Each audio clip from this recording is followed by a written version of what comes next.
ओम नमः शिवाय। शिवजी सदा सहाय। ओम नमः शिवाय। गुरुजी सदा सहाय। अध्याय 44। वर्धा में महात्मा गांधी के साथ। वर्धा में आपका स्वागत है। गांधी के सचिव महादेव देसाई ने मिस ब्लेच, मिस्टर राइट और मेरा अभिवादन इन शब्दों के साथ खादर घन में भुने सूत की मालाएं भेंट करते हुए किया। अगस्त के महीने अभी अभी हम वर्धा स्टेशन पहुंचे थे। ट्रेन की गर्मी और धूल से बाहर आकर हमें राहत भरी खुशी मिली।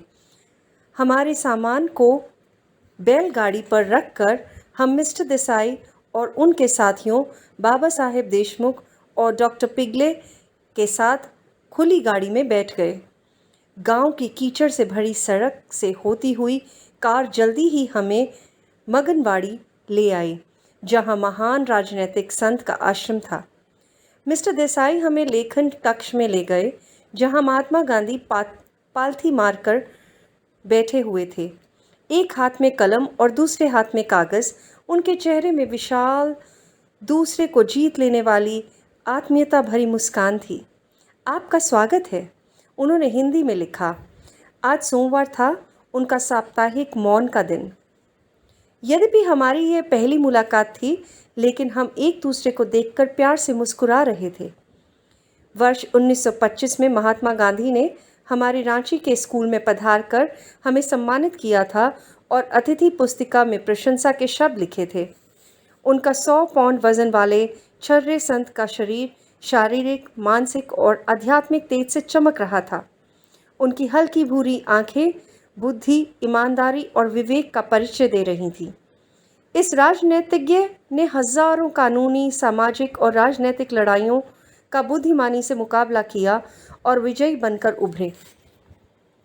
विश्व का ऐसा कोई नेता नहीं जिसने अपने लोगों के दिलों में एक ऐसा स्थान बनाया हो जैसा अटल स्थान महात्मा गांधी ने भारत के लाखों अशिक्षित लोगों के हृदय में बनाया। उनको महात्मा, एक ग्रेट सोल की उपाधि से विभूषित करना उनके हृदय में एक उनके लिए सहज प्रेम, श्रद्धा और आदर प्रदर्शित करता है। गांधी जी केवल एक धोती पहनकर रहते हैं। उन पर उनकी पोशाक की वजह से कोई व्यंग चित्र बनाए गए हैं। उनकी पोशाक उनकी निर्धन और निचले तबके के साथ उनकी एकात्मकता को दर्शाता है। निर्धन व्यक्तियों को इससे ज़्यादा वस्त्र पहनने की हैसियत नहीं है। एक चित्र वर्ष 1935 में मैं भारत के राजनीतिक संत के साथ उनके वर्धा आश्रम में शांत वातावरण में खाने का आनंद लेते हुए। सभी आश्रमवासी आपकी सेवा में हैं। आपको जिस सेवा की आवश्यकता हो आप उनसे ले सकते हैं। जब मिस्टर देसाई हमें लेखन कक्ष से अतिथि भवन की ओर ले जा रहे थे, गांधी जी ने जल्दी जल्दी में लिखा पर्चा विनम्र और आदर के साथ मुझे दिया। गांधी जी अपने विनम्र स्वभाव के लिए जाने जाते थे। मार्गदर्शक हमें फलों के बागानों और फूलों के खेतों से होते हुए एक खपरेल युक्त छत वाले भवन में ले गए, जिसकी खिड़कियों में जालियां लगी हुई थीं। सामने के आंगन में एक 25 फुट चौड़ा कुआं था। मिस्टर देसाई ने बताया कि इसका उपयोग आश्रम के जानवरों के लिए होता है। सामने एक सीमेंट का घूमने वाला पहिया था, जिससे धान से चावल निकाला जाता था। हमारे छोटे छोटे कमरों में बहुत कम सामान था। केवल एक रस्सी से बुनी हुई खटिया, सफ़ेदी की हुई रसोई, जिसके एक कोने में नल और दूसरे कोने में मिट्टी का एक चूल्हा था। देहात की विशिष्ट आवाज़ें हमारे कानों में पहुंची। कौवे की काव काव और गौरिया की चहचहाहट, मवेशियों का रांभना और पत्थरों को तोड़ते हथौड़ों की टन-टन। मिस्टर राइट की यात्रा पुस्तक पर नज़र पड़ने पर मिस्टर देसाई ने एक पेज खोला और उसमें सत्याग्रह व्रत में वचनों की सूची बनाई, जिसको लेने का व्रत महात्मा गांधी के सभी अनुयायियों सत्याग्रहियों ने किया था। अहिंसा, सत्य, असत्य, ब्रह्मचर्य, अपरिग्रह, शारीरिक श्रम, स्वाद इंद्रियों पर नियंत्रण, निर्भयता, सर्वधर्म, समभाव, स्वदेशी यानी जिससे घर में बनाया गया हो, अस्पृश्यता यानी छुआछूत से मुक्ति। इन 11 प्रतिज्ञाओं का विनम्रता के साथ पालन करना चाहिए। अगले दिन गांधी जी ने दिनांक के साथ स्वयं हस्ताक्षर किए 27 अगस्त 1935। हमारे पहुंचने के 2 घंटे बाद हम लोगों को भोजन के लिए बुलाया गया। महात्मा पहले से ही बरामदे में, जो उनके पठन कक्ष के सामने ही था, बैठे हुए थे। करीब 25 सत्याग्रही पीतल की थाली और प्याले के सामने नंगे पांव बैठे हुए थे। सामूहिक प्रार्थना के बाद एक बड़े से पीतल के भगोने जिसमें घी चुपड़ी रोटियां यानी गेहूं के आटे से बनी ब्रेड और तलसारी यानी कटी और उबली सब्जियां और नींबू का मीठा अचार, उसमें से खाना परोसा गया था। महात्मा ने रोटियां, उबला चकुंदर, कुछ कच्ची सब्जियां और संतरे खाए। उनकी थाली के एक किनारे ढेर सारी कड़वे नीम की पत्तियां रखी हुई थी। नीम रक्त को साफ करने के लिए जाना जाता है। अपने चम्मच से कुछ नीम की पत्तियों को उन्होंने अलग कर मेरी थाली में रख दिया। मैंने उनको पानी के साथ निगल लिया। अपने बचपन के दिनों को याद करते हुए, जब मेरी माँ ज़बरदस्ती हमें इसे खाने को देती थी। गांधी जी एक एक टुकड़ा करते हुए नीम की चटनी को बहुत स्वाद के साथ खा रहे थे, मानो एक स्वादिष्ट मिठाई हो। इस छोटी सी घटना ने मेरा ध्यान महात्मा की अपने मन की इंद्रियों को अपनी इच्छा के अनुसार अलग करने की क्षमता की ओर गया। कुछ वर्ष पहले अपेंडिक्स के ऑपरेशन के दौरान अपने शिष्यों से खुशी खुशी बातें करते रहे। उनके चेहरे की मुस्कान बता रही थी कि उन्हें पीड़ा का आभास नहीं था। दोपहर के समय हमें गांधी जी के प्रसिद्ध शिष्य मिस मेडिसन स्लेड से बात करने का मौका मिला, जो अंग्रेज़ एडमिरल की पुत्री थीं। अब उन्हें मीराबेन के नाम से संबोधित किया जाता है। उनका दृढ़ और शांत चेहरा उत्साह से खिल उठा जब वे मुझे शुद्ध हिंदी में अपनी दिनचर्या बता रही थीं। गांव के पुनर्निर्माण कार्य बहुत संतोषप्रद होता है। हमारा समूह हर सुबह 6 बजे अपने पास के गांव की सेवा में निकल जाता है और उन्हें हर सरल सफाई संबंधी बातों को सिखाते हैं। हम उनके शौचालय और मिट्टी की झोंपड़ियों की सफाई करते हैं। गांववासी अशिक्षित है, उन्हें पढ़ाया नहीं जा सकता है। मैं इस उच्च संभ्रांत परिवार की अंग्रेज़ महिला को बहुत आदर्श और प्रशंसा से देख रहा था, जिसकी सच्ची ईसाई और विनम्रता उस तरह के मल सफाई का कार्य कर रही थी जिसे केवल अछूत यानी अस्पृश्य लोग ही करते थे। मैं वर्ष 1925 में भारत आई। उन्होंने मुझे बताया, इस धरती पर आकर मुझे लगा मैं अपने घर वापस आ गई हूँ। अब मैं अपने पुराने जीवन और पुराने तौर तरीकों में लौटना नहीं चाहती। हमने अमेरिका के बारे में थोड़ी देर बातें की। मुझे ये देखकर खुशी हुई और आश्चर्य होता है। उन्होंने बताया, जब मैं कई अमरीकी लोगों जो भारत आते हैं तब उनके अंदर भारत की आध्यात्मिकता के प्रति इतनी गहरी आस्था रखते हुए देखती हूँ। शीघ्र ही मीराबेन के हाथ चरखा यानी घूमता हुआ पहिया चलाने में व्यस्त हो गए, जो आश्रम के कमरों में रखा हुआ था और अब महात्मा के प्रयासों द्वारा पूरे भारत के ग्रामीण इलाकों में सर्वव्यापी हो गया था। गांधी जी के पास कुटीर उद्योगों को प्रोत्साहित और उनके पुनर्जीवन के लिए ठोस आर्थिक और सांस्कृतिक कारण है, लेकिन इसके साथ वे आधुनिक प्रगति की कड़ाई से निंदा भी नहीं करते। मशीनें, ट्रेन, कार, टेलीग्राफ तकनीकों ने उनकी अपनी ज़िंदगी में महत्वपूर्ण भूमिका निभाई है। 25 वर्षों की जनसेवा, जेल के अंदर और बाहर, राजनीतिक दुनिया की व्यवहारिक परेशानियां और कठोर वास्तविकता से रोज़ जूझना, इन सब ने उनका संतुलन, विचारों में खुलापन, विवेक को बढ़ाया है। इसके साथ ही मनुष्य के विलक्षण तमाशे को कौतुक के साथ देखना भी सिखाया है। हम तीनों ने 6 बजे बाबा साहेब देशमुख के आमंत्रण पर भोज का आनंद लिया। 7 बजे की प्रार्थना के समय हम वापस मगनवाड़ी आश्रम आए, जहां 30 सत्याग्रही अर्धवृत्ताकार में गांधी जी के चारों तरफ बैठे थे। वे एक चटाई पर बैठे हुए थे और एक प्राचीन पॉकेट वाली घड़ी उनके सामने थी। सूरज की किरणें खजूर और बरगद के पेड़ों पर गिर रही थी। रात के अंधेरे में झिंगुरों की गुनगुनाहट शुरू हो गई थी। शांत और गंभीर वातावरण देखकर मैं मंत्रमुग्ध था। मिस्टर देसाई एक भजन गाने लगे। बाकी लोग भी उनके साथ गाने लगे। फिर गीता पाठ हुआ। महात्मा जी ने मुझे समापन प्रार्थना करने का संकेत दिया। यह सब इतना अद्भुत विचारों और अभिलाषाओं का दिव्य संयोग था। एक अविस्मरणीय याद बन गई थी। वर्धा की खुली छत पर तारों के नीचे ध्यान। ठीक 8 बजे गांधी जी ने अपना मौन समाप्त किया।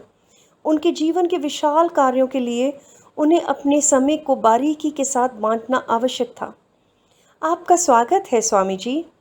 इस बार उनका अभिवादन कागज पत्र नहीं, वरन उनकी अपनी आवाज़ थी। हम छत से उतरकर उनके पठन कक्ष में आ गए। उनके कमरे में कुर्सियों की जगह चौकोर आसन नुमा चटाइयाँ थीं। कम ऊंचाई वाला मेज़, जिसके ऊपर किताबें, कागज़ और कुछ साधारण कलमें, फाउंटेन पेन नहीं रखी हुई थी। एक कोने में रखी एक साधारण सी घड़ी टिक टिक कर रही थी। चारों तरफ शांति और भक्ति का वातावरण था। गांधी जी अपनी मनमोहक, दंतहीन, पोपली मुस्कान बिखेर रहे थे।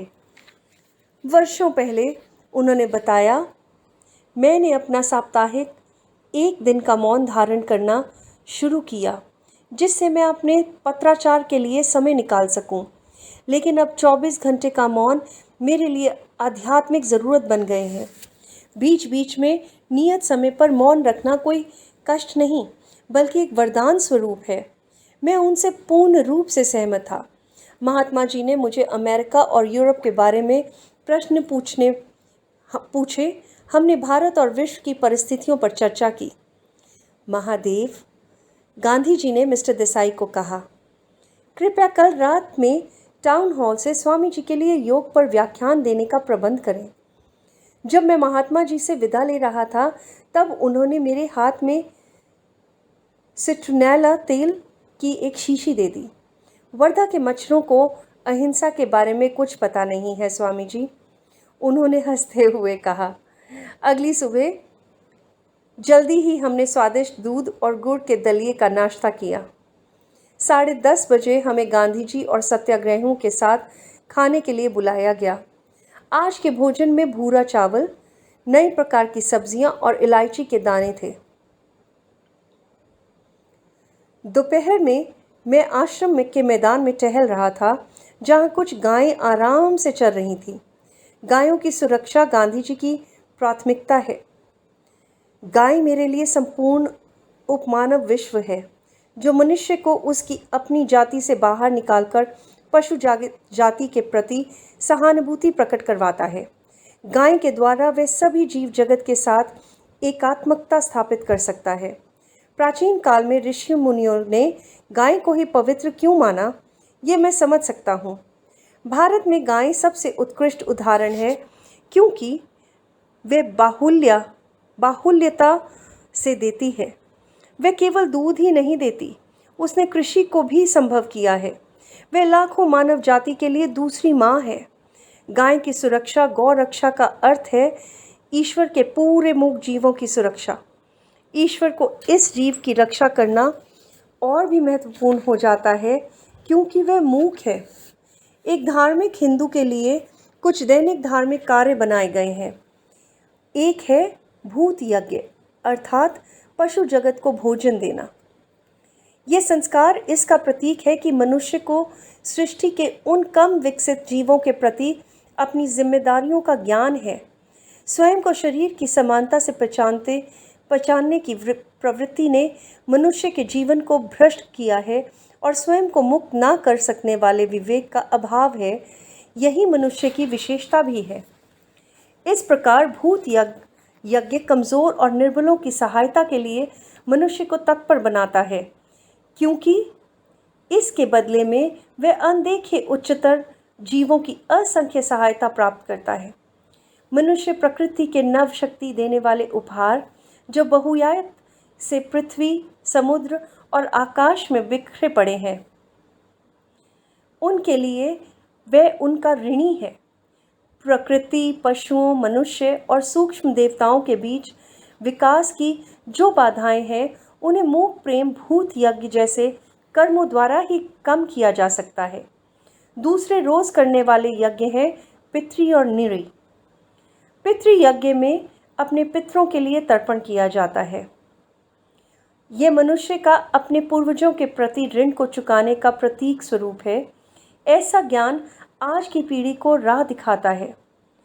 नृ यज्ञ में अजनबी और गरीबों को भोजन अर्पण करना है।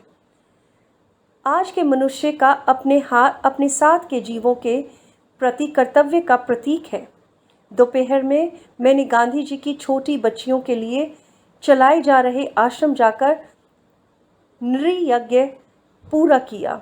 मिस्टर राइट मेरे साथ मोटर में 10 मिनट की दूरी पर स्थित आश्रम में गए। छोटे छोटे फूल जैसे चेहरे, लंबी रंगीन साड़ियाँ पहने बच्चियाँ बहुत प्यारी लग रही थीं। बाहर खुले मैदान में मैंने हिंदी में भाषण दिया। तभी आकाश से वर्षा होने लगी। मैं और मिस्टर राइट गाड़ी में बैठकर तेज़ बारिश में तेज़ी से मगनवाड़ी की ओर चले। उष्ण प्रदेश की वर्षा भी कितनी घनी और तीव्र होती है। अतिथि भवन में फिर से घुसते ही हर तरफ नितांत सादगी और त्याग की निशानी ने एक बार फिर मुझे बहुत प्रभावित किया। गांधी जी ने अपने वैवाहिक जीवन के शुरुआती वर्षों में से ही अपरिग्रह व्रत ले लिया था।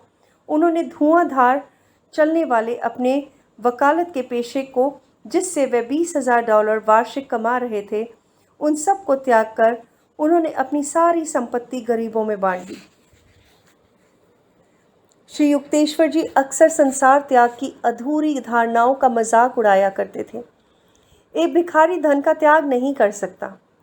गुरुदेव कहते थे, यदि मनुष्य दुखी होता है कि मेरा व्यवसाय ठप हो गया, मेरी पत्नी मुझे छोड़कर चली गई है, मैं सब कुछ त्याग कर आश्रम चला जाता हूँ, तो वह किस सांसारिक त्याग की बात कर रहा है। उसने संपत्ति और प्रेम का त्याग नहीं किया है, वे ही उसे त्याग कर चले गए। महात्मा जी की असाधारण पत्नी कस्तूरबा ने कुछ भी आपत्ति नहीं की जब उन्होंने अपनी पत्नी और बच्चों के लिए अपनी संपत्ति का कुछ भी भाग नहीं छोड़ा। उनका विवाह बहुत कम उम्र में हो गया था। कई पुत्रों के जन्म के बाद गांधी जी और उनकी पत्नी ने ब्रह्मचर्य का व्रत ले लिया था। साथ साथ जीवन बिताते हुए गांधी जी ने जीवन का गहन नाटक में हमेशा उनके साथ रहीं। कस्तूरबा जी अपने पति के साथ जेल भी गईं। उनके साथ 3 हफ्तों का उपवास भी किया और उनकी अनंत जिम्मेदारियों को पूरी तरह से अपने पति के साथ साझा किया।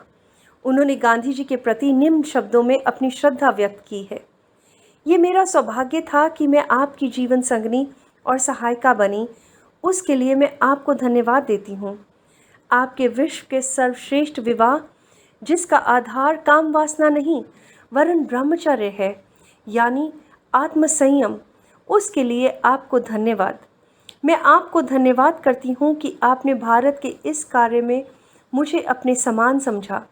मैं आपकी आभारी हूँ कि आप उन पतियों में से नहीं जो अपना समय जुए, रेस, औरतों, मद्यपान और गानों में बिताते हैं और जैसे एक बच्चा अपने खिलौनों से ऊब जाता है, उस तरह अपनी पत्नी और बच्चों से नहीं ऊबते। मैं कितनी ज़्यादा आपकी आभारी हूँ कि आप उन पतियों में से नहीं हैं जो अपना समय दूसरों का शोषण कर स्वयं को धनवान बनाते हैं।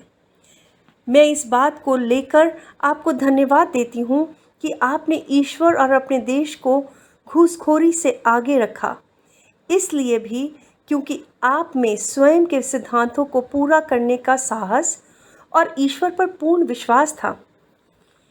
मैं ऐसे पति को पाने के लिए धन्य हूँ जिसने मेरे से ज़्यादा महत्व अपने ईश्वर और देश को दिया। मुझे सहने के लिए आपका धन्यवाद। जब अपनी युवावस्था की कमियों को सहने के लिए और जब मैं बहुत बड़बड़ाई थी और आपके विरोध से बगावत कर दी थी, जब आपने हमारे रहने का तौर तरीका बदला, इतनी ज़्यादा से इतना कम। बचपन में मैं आपके माता पिता के घर में रही। आपकी माँ महान स्त्री थीं। उन्होंने मुझे शिक्षित किया, मुझे एक बहादुर और साहसी पत्नी बनना सिखाया। उन्होंने मुझे सिखाया कि कैसे उनके पुत्र के लिए प्रेम और आदर भाव रखूं, जो भविष्य में मेरे पति बनने वाले थे। जैसे जैसे वर्ष बीतते गए, आप भारत के प्यारे नेता बन गए। मैंने मन में ऐसा डर कभी नहीं था कि जब पति सफलता की ऊंचाइयों की सीढ़ी चढ़ रहा हो तो पत्नी को एक कोने में रख दिया जाएगा, जैसा कि दूसरे देशों में होता है। मुझे पता था कि मृत्यु के समय हम पति पत्नी ही रहेंगे। वर्षों तक कस्तूरबा जी ने उन जन कोष का ध्यान एक कोषपाल यानी खजांची की तरह रखा, जिन्हें मूर्ति की तरह पूजे जाने वाले महात्मा जी लाखों में जमा कर सकते हैं। भारतीय घरों में कई मज़ेदार कहानियाँ बताई जाती थी कि उनके पतियों को डर रहता था कि उनकी पत्नियां कहीं जेवरात पहनकर गांधी जी की मीटिंग में तो नहीं जा रहीं। महात्मा जी जब अपनी जादुई ज़बान से नीचे गिरे हुए लोग गरीबों की मदद के लिए याचना करते तो उनके दान पात्र में सोने के कड़े, हीरे जवाहरात के हारों का ढेर लग जाता था। एक दिन जन कोषपाल बांटने वाले रुपयों को नहीं गिन सके। गांधी जी ने आय व्यय का विवरण प्रकाशित किया और बहुत निष्ठुरता से उन्होंने अपनी पत्नी के 4 रुपये की विसंगति को दिखाया। मैं अपने अमरीकी छात्रों को अक्सर ये कहानी सुनाया करता था। एक बार संध्या के समय एक महिला हॉल में यह सुन क्रोध से भड़क उठी। महात्मा हो या कोई और, वे चिल्लाई, अगर वे मेरे पति होते तो मैं इस तरह के सार्वजनिक अपमान के लिए उनकी अच्छी खबर लेती। थोड़ी देर तक हम दोनों के बीच अमेरिकी पत्नियों और भारतीय पत्नियों के बारे में वाक युद्ध चलता रहा। तब मैंने उन्हें विस्तार से समझाया। श्रीमती गांधी ने महात्मा जी को अपना पति नहीं समझा था। वे उनके गुरु थे, जिन्हें उन्हें अनुशासित करने का अधिकार है, चाहे गलती कितनी भी छोटी क्यों ना हो। सार्वजनिक रूप से उन्हें फटकारने के बाद गांधी जी किसी राजनीतिक आरोप में जेल की सज़ा मिली। जब वे शांति से अपनी पत्नी से विदा ले रहे थे, वे उनके चरणों में गिर पड़ी और विनम्रता से कहा, गुरुजी, यदि मैंने आपका मन दुखाया है तो उसके लिए मैं क्षमा प्रार्थी हूँ। कृपया करके मुझे क्षमा करें। उस दोपहर वर्धा में 3 बजे मैं पूर्व निर्धारित कार्यक्रम के अनुसार उस संत से मिलने उनके लेखन कक्ष में पहुंचा, जिन्होंने अपनी पत्नी को निष्ठावान शिष्य बना लिया था। क्या चमत्कार था! गांधी जी ने अपने अविस्मरणीय मुस्कान के साथ ऊपर देखा। महात्मा जी, मैं उनके पास एक बिना गद्दी वाली चटाई में बैठ गया। कृपया करके मुझे अपनी अहिंसा की अपनी परिभाषा बताइए। विचार और कर्म द्वारा किसी जीव को हानि ना पहुँचे। बहुत सुंदर आदर्श, लेकिन दुनिया ज़रूर पूछेगी, क्या किसी को स्वयं अथवा किसी बच्चे को कोबरा के दंश से बचाने के लिए कोबरा को मारना नहीं चाहिए? मैं कोबरा को बिना अपने 2 वचनों को भंग किए नहीं मार सकता, निर्भयता और अहिंसा। इसकी बजाय मैं मन ही मन प्रेम की तरंगों द्वारा उसे शांत करने की कोशिश करूँगा। मैं अपने स्तर को अपने सुविधा अनुसार कम नहीं करूँगा। अपने इस स्पष्ट जवाब के साथ उन्होंने कहा, मुझे यह स्वीकार करना पड़ेगा कि यदि मेरे सामने कोबरा होता तो मैं यह संवाद जारी नहीं रख पाता। मैंने उनकी मेज पर आहार पर हाल ही में लिखी गई पश्चिम के लेखकों की पुस्तक देखकर अपने कुछ अपने विचार प्रकट किए। उन्होंने हंसते हुए कहा, हाँ, सत्याग्रह के अभियान में आहार का बहुत महत्व है, क्योंकि सत्याग्रहियों के लिए पूर्ण ब्रह्मचर्य पर जोर देता हूँ। इसलिए मैं सदा ही ब्रह्मचर्य का पालन करने वालों के लिए अनुकूल आहार ढूंढने की चेष्टा करता रहता हूँ। काम वासना पर विजय पाने से पहले रसना या जुबान पर विजय प्राप्त कर लेने के बाद सत्याग्रही को संतुलित शाकाहारी आहार लेना चाहिए, जिसमें सभी ज़रूरी विटामिन, मिनरल और कैलोरी आदि हों। अपने अंदर और बाहर खाने का ज्ञान प्राप्त करने के बाद सत्याग्रहियों के लिए उनका काम रस यानी वीर्य आसानी से पूरे वृष शरीर की फूर्ति में बदल जाता है। महात्मा और मैंने मांसाहार के अच्छे विकल्पों के बारे में तुलनात्मक विचार विमर्श किया। एवोकाडो अति उत्तम आहार है। मैंने कहा, मेरे कैलिफोर्निया के पास बहुत से एवोकाडो के बागान हैं। गांधी जी का चेहरा उत्सुकता से खिल उठा। क्या वर्धा में एवोकाडो हो सकेंगे?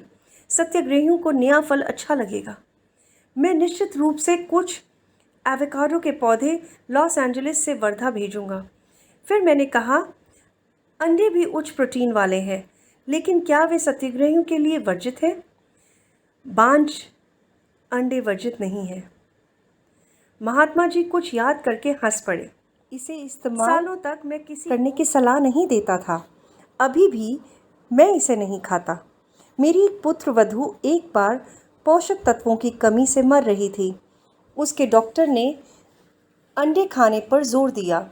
मैं इसके लिए तैयार नहीं था और उन्हें अंडे का विकल्प बताने के लिए कहा।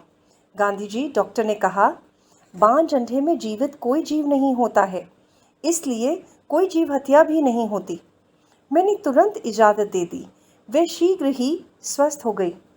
पिछली रात गांधी जी ने लाड़ी मास्टर की क्रिया योग की दीक्षा लेने की इच्छा जताई थी। मैं उनके खुले विचार और जिज्ञासा यानी पूछताछ के उत्साह से बहुत अभिभूत था। वे बच्चे की तरह दिव्य ईश्वर आराधना करते हैं, जो उनके विशुद्ध ग्रहणशीलता को दिखाता है। ऐसी विशेषता की ईसा मसीह ने भी प्रशंसा की थी। ऐसा स्वर्ग का राज्य। क्रिया पर व्याख्यान देने का जो मैंने समय दिया था, वह आ गया था। कई सत्याग्रही कमरे में दाखिल हुए। उनमें मिस्टर पिंगले और अन्य भी थे जो क्रिया तकनीक में रुचि रखते थे।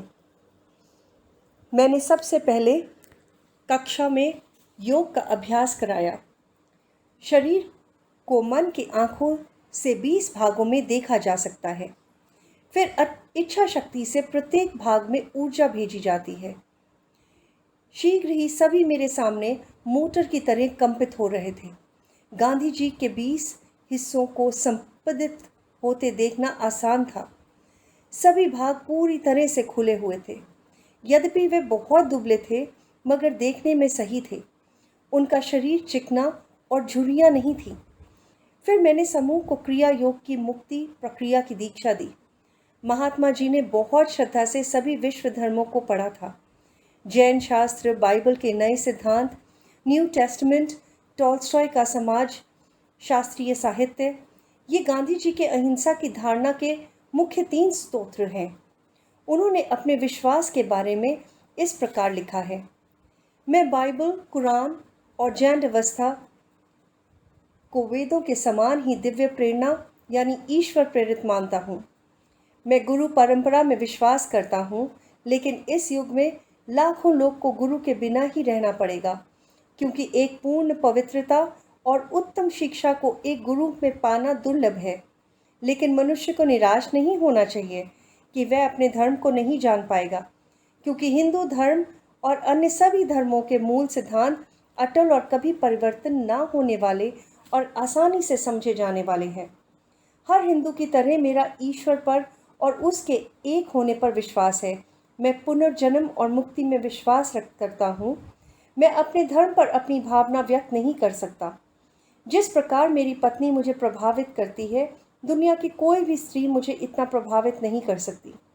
इसका अर्थ यह नहीं है कि उसमें कोई ऐब या दोष नहीं है। मैं ये कहने की हिम्मत कर सकता हूँ, जितने दोष मैं उसमें देखता हूँ, उसमें उससे ज़्यादा दोष होंगे। लेकिन हमारे बीच एक अटूट बंधन है। हिंदुत्व के प्रति भी मेरा ऐसा ही भाव मेरे मन में है। उसमें कितने ही दोष और त्रुटियां हों, फिर भी जितना आनंद मुझे गीता या तुलसीदास कृत रामायण के संगीत को सुनने में आता है, उतना आनंद मुझे किसी भी अन्य संगीत में नहीं आएगा। जब मुझे लगा मैं अपनी अंतिम सांस ले रहा था, तब गीता ही मेरे शक्ति का आधार थी। हिंदुत्व की एक अकेला धर्म है, नहीं है। इसके अंदर पूरे विश्व के पैगंबरों, साधुओं और संतों की पूजा के लिए जगह है। सामान्य अर्थ में ये कोई मिशनरी धर्म नहीं है। इसमें कोई शक नहीं कि इसकी पत्तों में कई जातियां हैं, लेकिन इस तरह समाहित होने की प्रक्रिया कर्म विकास के अनुसार और अनजाने में हुई। हिंदुत्व हर भक्ति को बताता है कि ईश्वर की आराधना अपने विश्वास या धर्म के अनुसार करनी चाहिए, इसलिए वह सभी धर्मों के साथ शांति में है। यहाँ किसी धर्म का कोई विरोध नहीं है। गांधी जी ने लिखा, हे ईसा मसीह, मुझे यकीन है कि यदि वे लोगों के बीच यहाँ होते तो वे उन सभी को अपने आशीर्वाद से धन्य करते, चाहे उन्होंने उनका नाम भी नहीं सुना हो। जैसा कि लिखा गया है, हर व्यक्ति मुझ में नहीं है जो मुझे प्रभु प्रभु कहता है, बल्कि वह है जो मेरे परम पिता की आज्ञा का पालन करता है।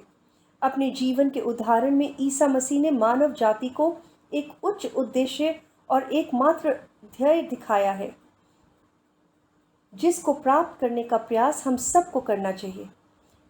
मेरा विश्वास है कि वह केवल ईसाइयों के ही नहीं, बल्कि पूरे विश्व, सभी देशों और सभी जातियों के हैं। वर्धा के हमारे आवास के आखिरी शाम को मैंने मिस्टर देसाई द्वारा टाउन हॉल में आयोजित सभा में व्याख्यान दिया। हॉल खचाखच भरा हुआ था। करीब 400 लोग योग को सुनने को एकत्र थे। मैं पहले हिंदी में बोला, फिर अंग्रेजी में। हम लोग वापस आश्रम में गांधी जी की एक झलक पाने और शुभ रात्रि कहने आए। वे शांति से अपने पत्र व्यवहार में व्यस्त थे। अभी भी रात शेष थी। जब मैं सुबह 5 बजे उठा, गांव में हलचल शुरू हो गई थी। पहले एक बैलगाड़ी की, फिर एक किसान सिर पर भारी बोझ संभाले गुजरा। नाश्ते के बाद हम गांधी जी से मिलने और उन्हें प्रणाम करने गए। संत सुबह 4 बजे प्रातः ध्यान के लिए उठ जाते हैं। महात्मा जी, अब हमें आपसे विदा लेते हैं। मैं उनके चरण छूने झुका। भारत आपके हाथों में सुरक्षित है। वर्धा के बिताए हुए सुखद समय को गुजरे वर्षों हो गए। विश्व में युद्ध के कारण जल, थल और आकाश में अंधेरा छा गया है। इतने महान विश्व के नेताओं के बीच केवल गांधी जी ने अस्त्र शस्त्रों के स्थान पर व्यवहारिक अहिंसा का विकल्प सुझाया है। शिकायतों को कम करने और अन्यायों को खत्म करने के लिए महात्मा जी ने अहिंसा के उपायों को अपनाकर बार बार उनके प्रभावी परिणामों से उसकी सफलता साबित की है। मैंने देखा है कि विनाश और सब कुछ तहस नहस होने के बाद भी जीवन चलता रहता है। इसलिए विध्वंसता के ऊपर भी कुछ नियम होना चाहिए। ऐसे नियमों के अधीन ही होकर एक स्पष्ट और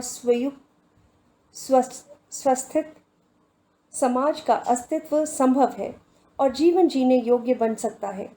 यदि जीवन का यही नियम है तो हमें अपने दैनिक जीवन में इनका पालन करना चाहिए।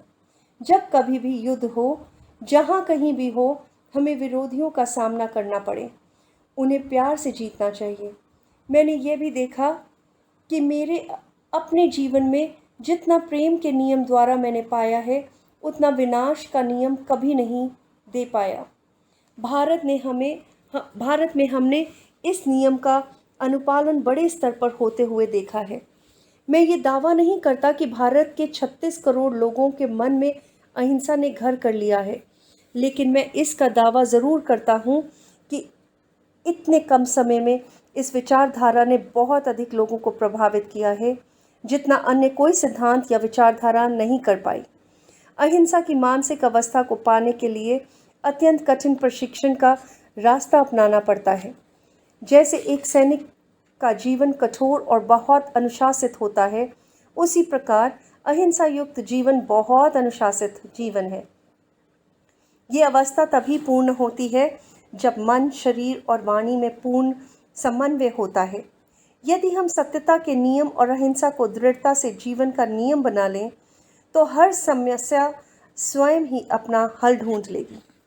जिस प्रकार एक वैज्ञानिक प्रकृति के नियमों के विभिन्न प्रयोगों द्वारा आश्चर्यजनक परिणाम पाता है, इसी प्रकार यदि मनुष्य प्रेम के नियम को वैज्ञानिक निश्चितता यानी एकदम सही तरीके से लागू करता है तो वह भी अद्भुत परिणाम पाएगा। प्रकृति की शक्तियाँ जैसे विद्युत की तुलना में अहिंसा निश्चित रूप से ज़्यादा अद्भुत और सूक्ष्म है। किसी भी आधुनिक विज्ञान के मुकाबले प्रेम का नियम नहीं अधिक महान विज्ञान है। यदि इतिहास को देखा जाए तो ये कहना तर्कसंगत है कि मनुष्य की समस्याएं बल के कठोर प्रयोग से हल नहीं हुई हैं। प्रथम विश्व युद्ध ने विभीषण युद्ध विनाशी कर्मों का ऐसा फल बनाया जो द्वितीय विश्व युद्ध में परिवर्तित हुआ। केवल भाईचारे की भावना ही वर्तमान विशाल युद्ध विनाशी गोले को पिघला सकती है, जो अन्यथा तीसरे विश्व युद्ध में परिवर्तित हो सकती है। ये अपवित्र 3 आयामी युद्ध जिसमें निश्चय ही परमाणु बमों का उपयोग होगा, जिसमें सब कुछ विलीन हो जाएगा और फिर विश्व युद्ध चतुर्थ जैसी घटना फिर कभी नहीं हो पाएगी। विवादों के समाधान के लिए मानव विवेक की जगह जंगल बुद्धि युक्त न्याय के उपयोग में धरती एक बार फिर एक जंगल में बदल जाएगी। युद्ध और अपराध से कुछ हासिल नहीं होता। अरबों डॉलर विस्फोटकों का धुआं बन आकाश में लीन हो गए। इतना धन यदि सकारात्मक कार्यों में लगाया जाता तो एक नई दुनिया का निर्माण किया जा सकता था, जो रोगों और निर्धनता से एकदम मुक्त होती। वह तब एक पृथ्वी भय, अराजकता, अकाल महामारी जैसी भयंकर परिस्थितियों से युक्त नहीं होती, बल्कि शांति, असमृद्धि और बढ़ते उच्च ज्ञान की एक विस्तृत भूमि होती। गांधी जी की अहिंसा की आवाज़ मनुष्य के उच्चतम चैतन्यपूर्ण आत्मा को प्रभावित करती है। हम सब मिलकर कोशिश करें कि देश मृत्यु के साथ नहीं वरन जीवन के साथ, विनाश के साथ नहीं बल्कि निर्माण के साथ, विनाशी के साथ नहीं वरन रचनाकार के साथ अपना संबंध जोड़े। महाभारत के अनुसार कितनी भी घायल अवस्था क्यों ना हो, हमें उसे क्षमा कर देना चाहिए। ये कहा गया है, किसी भी विशिष्ट जाति का लगातार बने रहने के पीछे व्यक्ति की क्षमाशीलता है। क्षमाशीलता ही पवित्रता है। क्षमा के कारण ही सृष्टि बनी हुई है। क्षमा से बड़ा कुछ नहीं। क्षमाशीलता ही त्याग है। क्षमाशीलता ही मन की शांति है। क्षमाशीलता और सौम्यता एक आत्मसंयमी का गुण है। वे शाश्वत सद्गुण का प्रतिनिधित्व करते हैं। क्षमाशीलता और प्रेम के नियम से ही अहिंसा प्राकृतिक रूप से जन्म लेती है, अर्थात अहिंसा क्षमा और प्रेम का स्वाभाविक परिणाम है। एक सही युद्ध यानी धर्म युद्ध यदि जीवन का अंत होना ही है, गांधी जी कहते हैं, तो मनुष्य को ईसा मसीह की तरह दूसरों के रक्त संहार की बजाय अपना जीवन त्यागने के लिए तैयार रहना चाहिए। इससे विश्व में कम रक्त बहेगा। किसी दिन सत्याग्रहियों पर महाकाव्य लिखे जाएंगे, जिन्होंने घृणा को प्रेम से, हिंसा को अहिंसा और जिन्होंने जवाब देने की बजाय अपने को बेदर्दी से कट जाना सही समझा। कभी इतिहास बताता है कि ऐसे अवसर भी आए सशस्त्र विरोधियों ने जब अपने सामने उन रक्त रंजित मनुष्य को देखा जिन्होंने दूसरे के जीवन को अपने से ऊपर रखा था। वे अंदर तक हिल गए। शर्म और ग्लानि भाव से भरकर वे अपने बंदूक को वहीं फेंककर भाग गए। गांधी जी कहते हैं, रक्तपात द्वारा देश को आज़ाद कराने की बजाय मैं सदियों तक इसका इंतज़ार करूंगा। वे कभी भी महान चेतावनी को नहीं भूले, जो तलवार हाथ में उठाएंगे वे उसी से मारे जाएंगे। गांधी जी कहते हैं, मैं स्वयं को राष्ट्रवादी कहता हूँ, लेकिन मेरा राष्ट्रवाद पूरे विश्व तक है। इसमें धरती के सभी देश शामिल हैं। मैं अपने भारत देश को दूसरे देशों की राख पर खड़ा बढ़ता हुआ नहीं देख सकता। मैं भारत को एक भी मनुष्य का शोषण करता नहीं देख सकता। मैं भारत को एक शक्तिशाली देश बनता देखना चाहता हूँ, जो अन्य देशों को अपनी शक्ति से प्रभावित कर सके। आज ऐसा करने वाले पूरे यूरोप में एक भी ऐसा देश नहीं है। वे किसी अन्य देश को शक्ति नहीं देते। राष्ट्रपति विल्सन ने 14 सुंदर सूत्र बनाए, फिर कहा, मगर इस सब के बावजूद यदि हमारे शांति प्रयास असफल हो गए तो हमारे वापस शास्त्रों का विकल्प है। मैं उस स्थिति को उल्टा कर बताना चाहता हूँ और अब मैं कहता हूँ हमारे अस्त्र शस्त्र पहले से ही विफल हो चुके हैं। चलो अब कुछ नया करने की खोजते हैं। चलो प्रेम बल, सत्य और ईश्वरीय शक्ति जो कि सत्य के हैं का प्रयोग करने की कोशिश करें। जब हमारे पास ये शक्ति होगी तब हमें किसी और चीज़ की ज़रूरत नहीं होगी। महात्मा जी के प्रशिक्षण से हजारों सच्चे सत्याग्रही तैयार हुए जिन्होंने 11 कठोर प्रतिज्ञाओं का व्रत लिया था। उनका विवरण इस अध्याय में है। उन्होंने इस संदेश को आगे लोगों में प्रसारित किया। बड़े धैर्य के साथ भारतीय जनमानस को आध्यात्मिक और अहिंसा के शास्त्रों, अन्याय के साथ असहयोग और अपमान सहने की तैयारी, जेल, यहाँ तक कि शस्त्रों को उठाने की बजाय मृत्यु को प्राथमिकता, अपने सत्याग्रहों के वीर गति को प्राप्ति के द्वारा विश्व की सहानुभूति प्राप्त करना। गांधी जी ने अहिंसा के व्यवहारिक स्वभाव, इसको बिना युद्ध के और इसको प्रभावी क्षमता को नाटकीय ढंग से दिखाया। गांधी जी ने अब तक अपने अहिंसा के मार्ग द्वारा कई राजनीतिक रियायतें अपने देश के लिए प्राप्त की।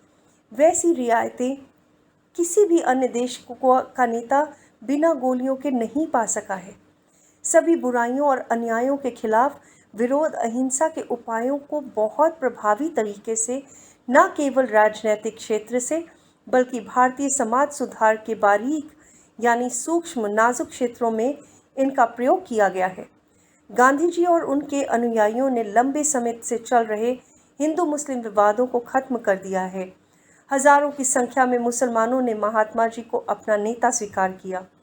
अस्पृश्यता को तो उनमें अपना निडर और विजयी योद्धा मिल गया है। गांधी जी ने लिखा था, यदि मेरा पुनर्जन्म हो तो मैं अछूतों के बीच एक अछूत बनकर जन्म लेना चाहूँगा, क्योंकि तब मैं उनकी और अधिक प्रभावी ढंग से सेवा कर पाऊँगा। महात्मा वास्तव में एक महान आत्मा है, लेकिन उन लाखों अशिक्षितों के विवेक और समझदारी ने उन्हें इस उपाधि से अलंकृत किया है। इस नम्र और सौम्य संत का सम्मान अपने देश में भी होता है। एक साधारण किसान भी गांधी जी के उच्च आदर्शों की चुनौतियों को पार कर पाया। महात्मा जी ने को मनुष्य के अंतर्निहित महानता पर पूर्ण विश्वास है। असफलताओं से भी वे निराश नहीं हुए। यदि उनका विरोध भी 20 बार धोखा दे तो वे लिखते हैं, सत्याग्रही उस पर 21वीं बार भी विश्वास करेगा, क्योंकि मनुष्य स्वभाव में अडिग विश्वास ही इन सत्याग्रहियों का सार है। एक टीकाकार ने एक बार उनसे कहा था, महात्मा जी आप असाधारण मनुष्य हैं, आपको इस संसार में अपने जैसे व्यवहार की अपेक्षा नहीं करनी चाहिए। कितनी अजीब है, हम कैसे अपने को यह सोचकर भ्रमित कर देते हैं कि शरीर में सुधार किया जा सकता है, लेकिन अपनी आत्मा की गुप्त शक्तियों को जगाना असंभव है। गांधी जी ने जवाब दिया, मैं ये दिखाने की कोशिश कर रहा हूँ कि यदि मुझ में इनमें से कोई भी शक्ति आ जाए, मैं एक अन्य सब की तरह नश्वर हूँ और मुझ में असाधारण जैसा कुछ भी नहीं है, ना ही कुछ अभी है। मैं एक साधारण व्यक्ति हूँ जो किसी भी अन्य मनुष्य की तरह गलतियाँ कर सकता है। हाँ, मैं स्वीकार करता हूँ कि मेरे अंदर इतनी विनम्रता है कि मैं अपनी गलती स्वीकार करूँगा और अपने कदम पीछे हटा लूँगा। मैं स्वीकार करता हूँ कि मेरा ईश्वर पर और उसके अच्छाइयों पर अटूट विश्वास है और सत्य और प्रेम के लिए अनवरत इच्छा है। परंतु क्या यही हर मनुष्य में छिपा हुआ नहीं है? यदि हम विकास कर आगे बढ़ पाते तो हमें इतिहास नहीं दोहराना चाहिए, हमें एक नया इतिहास बनाना चाहिए। हमें हमारे पूर्वजों द्वारा छोड़ी गई धरोहर को और समृद्ध करना चाहिए। यदि हम इस अद्भुत भौतिक जगत में नई खोजें और आविष्कार कर रहे हैं, तो क्यों आध्यात्मिक क्षेत्र में अपना दिवालियापन घोषित करना आवश्यक है? क्या बिरलों या अपवाद को गुणात्मक रूप से बढ़ा नहीं सकते जिससे वे शासन कर सकें? यदि ऐसा हुआ तो क्या मनुष्य को पहले पशु फिर मनुष्य बनना होगा? अमेरिकी लोगों को बहुत गर्व के साथ विलियम पेन की उस अहिंसा युक्त प्रयोग की सफलता को याद करना चाहिए, जिसके आधार पर उन्होंने 17वीं शताब्दी में पेंसिल्वेनिया में एक बस्ती बसाई थी। वहाँ कोई किले नहीं, सैनिक नहीं, ना ही कोई सेना अथवा शस्त्र थे। रेड इंडियन और वहाँ आकर नए बसने वाले के बीच भयंकर युद्ध और सीमा प्रांतीय निर्दयी नरसंहार चल रहा था। उसमें पेंसिल्वेनिया प्रांत में रहने वाले क्वैकर ही ऐसे लोग थे जिन्हें किसी ने नहीं छुआ और सब लड़ाइयों या नरसंहारों के मारे काटे गए, लेकिन क्वैकर सुरक्षित थे। उनकी एक भी स्त्री पर हमला नहीं हुआ, एक भी क्वैकर बच्चा नहीं मरा, ना ही किसी क्वैकर आदमी को कोई यातना दी गई। फिर क्वैकर के लोगों को पेंसिल्वेनिया राज्य छोड़कर जाना पड़ा। तब युद्ध छिड़ गया और कुछ पेंसिल्वेनिया के लोग मारे गए। इनमें केवल 3 क्वैकर ही मारे गए, और वे 3 वे थे जो अपने विश्वास से डिग गए थे और अपनी सुरक्षा के लिए इधर उधर फिरते रहे। प्रथम विश्व युद्ध में बल प्रयोग शांति स्थापित करने में असफल रहा था। फ्रैंकलिन डी रूजवेल्ट ने कहा था, जय पराजय दोनों ही समान रूप से बेकार सिद्ध हुए हैं। ये सबक विश्व को सीख लेना चाहिए था। लाओ त्सुजू ने सिखाया, हिंसा के जितने अधिक हथियार होंगे उतने ही ज़्यादा मानव जाति की दुर्दशा होगी। हिंसा की विजय का अंत दुखों के उत्सव के साथ होता है। मैं विश्व शांति के लिए ही लड़ रहा हूँ, उससे कम के लिए नहीं। गांधी जी ने घोषणा की, यदि भारतीय आंदोलन अहिंसा और सत्याग्रह के आधार पर सफलतापूर्वक चलाया जाए तो यह देशभक्ति को एक नई परिभाषा देगा, और यह बहुत विनम्रता के साथ कहता हूँ कि यह जीवन के लिए भी एक नया अर्थ होगा। इससे पहले कि पाश्चात्य जगत महात्मा जी के कार्यक्रम को एक अव्यावहारिक स्वप्न दृष्टा के कार्यक्रम की तरह मानकर उसकी उपेक्षा करें, तो ग्यालीली के प्रभु भी सत्याग्रह पर क्या परिभाषा और व्याख्या है, उस पर विचार करना चाहिए। आपने सुना होगा, आँख के बदले आँख, दांत के बदले दांत। लेकिन मैं तुमसे कहता हूँ कि तुम बुराई का विरोध मत करो, बल्कि यदि तुम्हारे दाहिने गाल पर झापड़ मारे तो उसके सामने दूसरा गाल भी आगे कर दो। गांधी जी का युग अचूक सुंदर ईश्वरीय योजना के अनुरूप ऐसी शताब्दी तक पहुंच गया है जहां विश्व 2 युद्धों से पहले ध्वस्त और बर्बाद हो चुका है। उनके जीवन की पत्थर की दीवार पर एक दिव्य लिखावट दिख रही है, एक चेतावनी जो भाइयों के बीच फिर से रक्तपात होने का अंदेशा दिखा रही है।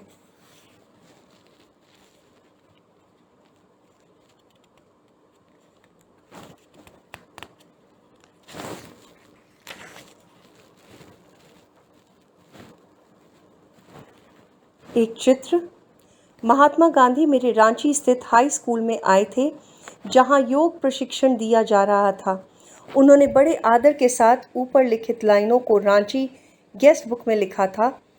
इसका अनुवाद इस प्रकार है, इस संस्थान ने मेरे मन पर गहरा प्रभाव डाला है। मुझे उम्मीद है ये स्कूल चरखे के व्यवहारिक उपयोग को प्रोत्साहित करेगा। हस्ताक्षर मोहनदास गांधी, 17 सितंबर 1925।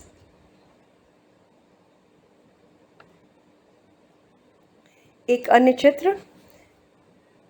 भारतीय झंडा चरखे के साथ लहराता हुआ। भारत के राष्ट्रीय ध्वज को गांधी जी ने वर्ष 1921 में डिज़ाइन किया था। इसकी धारियाँ केसरिया, सफ़ेद और हरी हैं। इसके केंद्र में गहरे नीले रंग का चरखा, घूमता हुआ चरखा। चरखा ऊर्जा का प्रतीक है, उन्होंने लिखा, और ये हमें भारत के इतिहास के गौरवमयी समृद्ध अतीत की याद दिलाता है, जब हाथ में चरखा और अन्य गृह शिल्प कलाएं मुख्य थीं।